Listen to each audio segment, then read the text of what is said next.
The federal court interprets a law according to the law of that area. And so a question about Mr. Graves' position is Coastal Restoration Authority, that's his position, right? Yeah, he's essentially the cabinet secretary for the coast, and he's the head of the Coastal Protection and Restoration Authority. And I left out kind of an important fact. We like the master plan, and I sit on the CPRA. We think the master plan is an excellent plan. The master plan doesn't have any money. If the master plan were funded, we probably would never have filed the lawsuit. What we are trying to do is get enough money in our area to carry out the master plan in our area so that we can protect your lives. And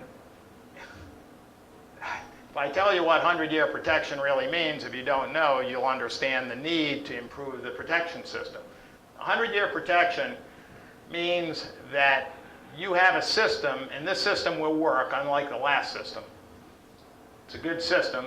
It will deliver what it promises pretty much. There are a couple of low spots, but we can address that. It will protect you against a storm with a 1% chance of hitting in any particular year. But as year passes year, then the odds increase that you're going to get a storm bigger than your system. So let's say, hypothetically, you have a child born today. If you did, you wouldn't be here, I'm sure. On that kid's 18th birthday, the kid's depressed.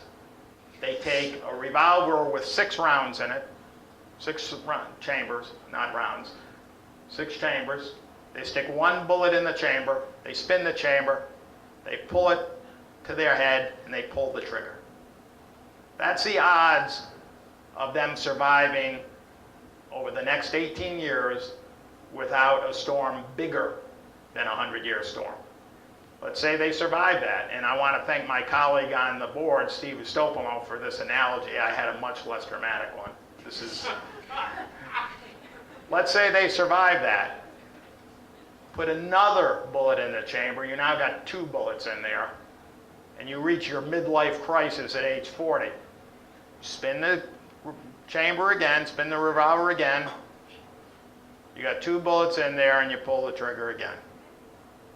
That's 100-year protection. In the last 86 years, there have been 4 floods on the Mississippi River, lower Mississippi, that have been bigger than a 100-year flood. If the 2011 flood, those levees are built to a vastly higher standard. If the 2011 flood had come up against 100-year levees, you would have had a disaster depending on where the levees broke, and they would have broken.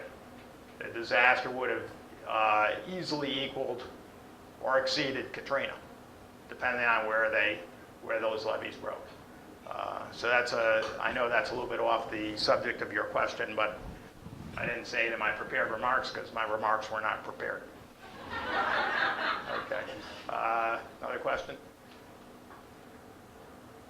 Sure. Nobody else. So, speaking about the river levees, then, how do you assess the threat of actually, in a storm surge, of the river levees actually breaching from a reverse flow as opposed to? Could you address that for us? Yeah, there is a surge that is going to come up the river depending on the track of the hurricane. As we learned in Isaac, if you didn't already know it, every hurricane is different. You know, some of you are aware of the fact that you know, I've got some expertise on influenza. That's why I was talking at an international conference on respiratory viruses. And I remember the first time I went to a meeting at the National Academy of Sciences on influenza, and somebody got up there and said, if you've seen one influenza season, you've seen one influenza season. They're all different. It's the same thing with a hurricane. They all come on different tracks. They put different stresses against the system. There are tracks which would carry a surge right up the river, which would hit in the same way that the surge came down Mr. Go and Katrina, and down the IHNC and so forth. And the Corps has computed, you know, at what point they're what they term the crossover, where the 100-year protection meets the river levees. And that will, right now, it's pretty far downriver. But with sea level rise and subsidence and stuff like that, that will gradually move upriver. Right now, that surge is not, at least for a 100-year storm, is not expected to threaten the levees. A real problem, this will be cheerful. You know, most of the hurricanes come at this time of the year, but we have actually had hurricanes as early as, I think it was in May, it may even have been April. And June 1st is hurricane season. If you start out, you know, if you hit the, right now you go, I was walking on the levee this morning, that water's as low as I've ever seen it right now. There's plenty of room for a surge to come up the river.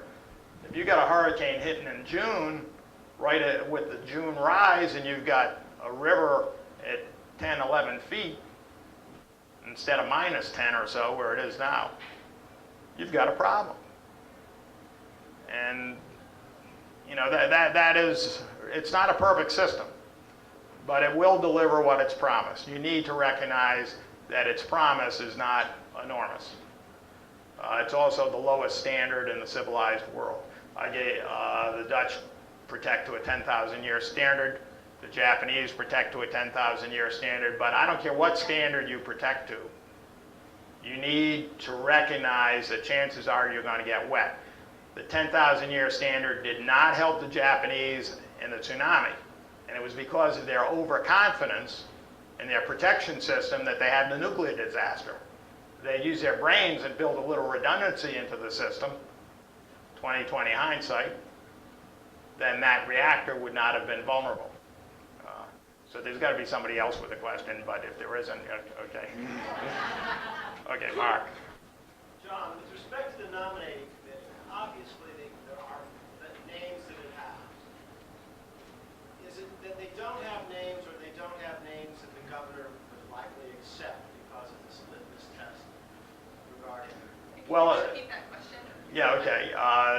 The question was, did the nominating committee not have any names, or did they not have names the governor would accept? I think at least initially they didn't have names. And, you know, since then, everybody expected that given the publicity, there would be a large number of applications. That didn't happen, possibly because nobody wanted to be seen as the stooge who killed the lawsuit. Maybe we have more support in the engineering community than maybe overwhelming support. Look, our board was unanimous. Most of them are engineers. It's not like I had to argue anybody into doing it. I was not going to do that because I knew how much pressure we were going to be under. And if you have to argue with someone, if you have to essentially strong arm them to support your position to start with, and then you come under intense pressure, they are not going to hold. So there's no point in arguing. That unanimous vote was not a show vote. Everybody believed in the lawsuit, and still does. You know, since the obvious dearth of names on the nominating committee, then, you know, there has been an effort made to recruit some. I don't know the exact numbers now, but there are certainly, at least, I'm pretty sure, other than myself, there are at least 2 well-qualified names in Orleans. I believe that there may be 2 in St. Tammany. I think the person who was disqualified in St. Tammany may actually be qualified.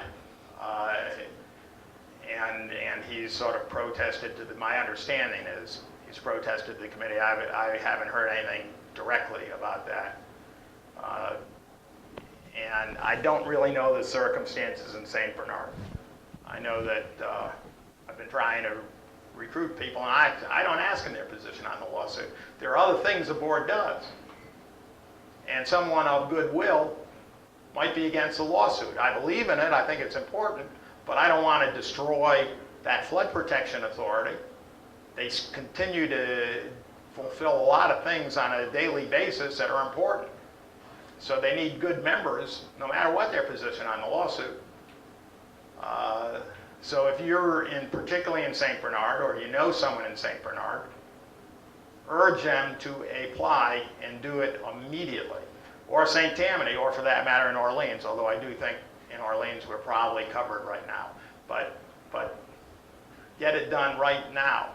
And you can contact me for an application. It's on the CPRA website somewhere, but apparently it's hard to find, and I happen to have, I can forward anybody who wants it, no matter what your position on the lawsuit. Yes? Can you explain the nominating process? Because when you say nominate, to me it Okay, the sounds- nominating process, you know, I started to say earlier, maybe I didn't finish the thought. You've got this group of engineers, representatives of engineering societies. You've got the chair, Jay LaPierre, is, I believe, Cable's Coalition for a Better Louisiana's representative. Robert Travis Scott, formerly the Times-Picayune Bureau Chief in Baton Rouge, is with the Public Affairs Research Council in Baton Rouge. That's another of the good government groups. He's on the committee. I think those are the only two non-scientists or non-technical people. I might have missed someone. So they advance 2 names for each parish for the vacant seats. But those people have to apply. You have to They apply. can't- They can't just forward names. No, they can recruit somebody. They can go out and recruit, but they have to file an application.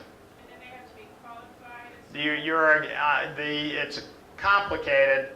I'm actually fill myself an at-large position, although I could fill a professional position. I'm qualified for it.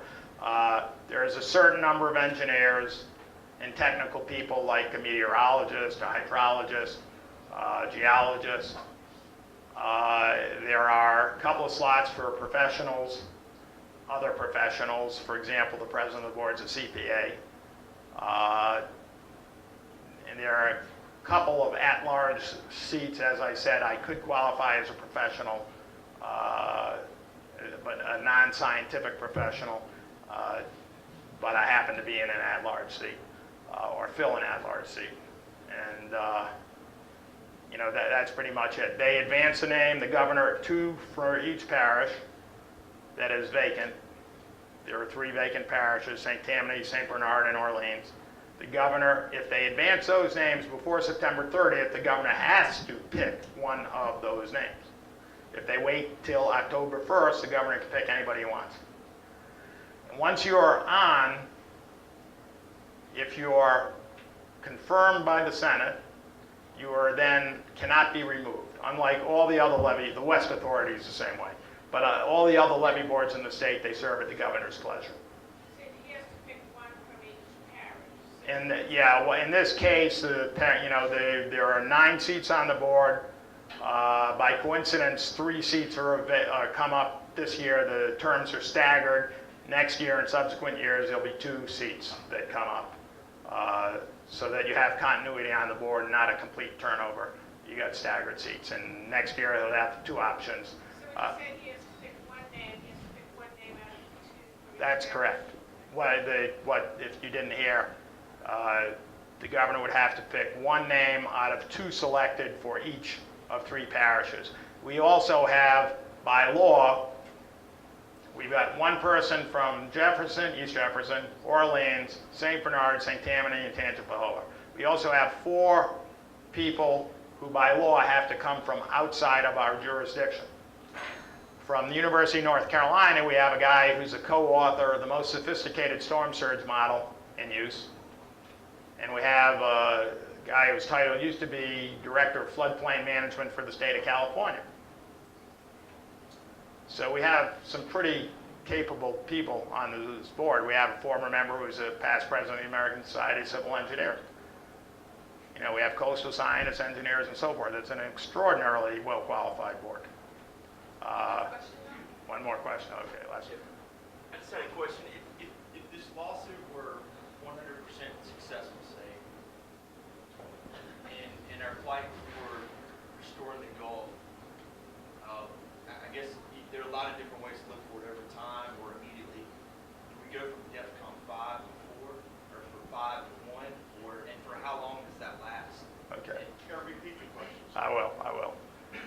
question was, let's say we win.